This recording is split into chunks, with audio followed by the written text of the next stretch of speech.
Imagine two or more telecommunications operators sharing the ownership or use of network infrastructure, such as towers, ducts, and backhaul networks. This practice, known as infrastructure sharing, can significantly reduce the cost of network deployment, leading to improved coverage, particularly in rural areas. So, what's the magic behind this? Well, sharing deployment costs can lead to faster and wider coverage. Think of it as carpooling, but for telecom operators. Just as carpooling reduces the number of vehicles on the road and increases efficiency, infrastructure sharing reduces the amount of redundant infrastructure, leading to improved efficiency and quality. But the benefits don't stop at coverage and quality. Sharing operational costs can also lead to lower prices. By spreading the costs between multiple operators, each operator's share of the costs becomes smaller. This reduction can then be passed on to consumers in the form of lower prices. But it's not just all about cost saving. Enhanced competition is another key benefit. Consumers are the ultimate winners here, as increased competition often leads to better services and lower prices. Let's not forget about the third-party operators. Infrastructure sharing can pave the way for these operators to enter the market, which can further increase competition and benefit consumers. In a nutshell, infrastructure sharing can be likened to a potluck dinner. Everyone brings something to the table, and everyone gets to enjoy a variety of dishes. In the case of telecom operators, they bring their resources to the shared infrastructure, and in return, they get faster and wider coverage, higher quality, and lower prices. While the advantages are clear, it's essential to understand that infrastructure sharing can also have potential drawbacks. But hey, no risk, no reward, right? As with any business strategy, the key is to strike the right balance between the potential benefits and drawbacks. So stay tuned as we explore the potential pitfalls in the next scene. Until then, remember, infrastructure sharing is not just about cost savings.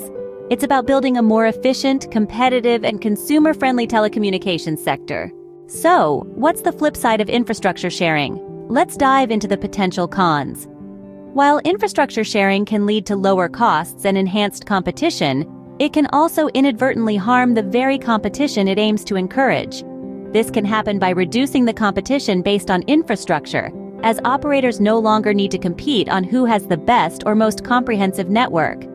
Furthermore, it can facilitate collusion between co-investors, as they now have a shared interest in the network's success.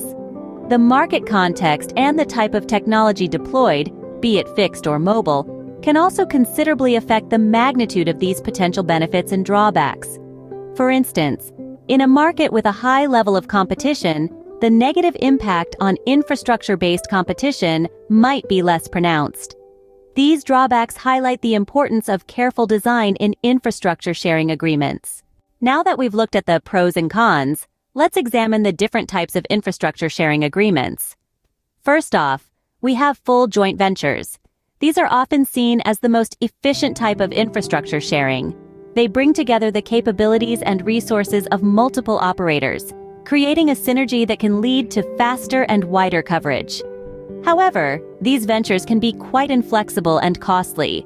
It's a bit like getting married. You're in it together for the long haul. And while there can be many benefits, the commitment is significant. Next, let's talk about reciprocal access agreements. These are more flexible than full joint ventures, allowing for a more dynamic give-and-take relationship. Think of it as a professional tennis match, where the ball, or in this case, access, is continuously being served back and forth. However, this type of agreement can lack coordination and even encourage free riding, where one operator benefits more than the other, without contributing equally. And finally, we have one-way sharing agreements. These are the most flexible and cost-effective type of infrastructure sharing agreement. It's like a one-way street, where one operator shares its specific know-how with the other. While this can be a great way to share knowledge and resources, it also requires a high level of trust, as sensitive information is being shared. The choice between these three types of agreements will often depend on the specific circumstances of the operators involved. There's no one-size-fits-all solution here. It's important to weigh the potential benefits and drawbacks, and choose the operational model that best fits the needs of the operators and their customers. But remember, no matter what type of agreement is chosen, it's crucial to design it carefully. This includes ensuring fair access prices, maintaining strategic independence for each partner, offering wholesale access to the shared infrastructure, minimizing exclusivity provisions, and detailing termination rules. Infrastructure sharing can be a powerful tool for promoting competition and improving network coverage, but only if the agreements are designed carefully to avoid potential negative effects. So, what's the key takeaway from all this?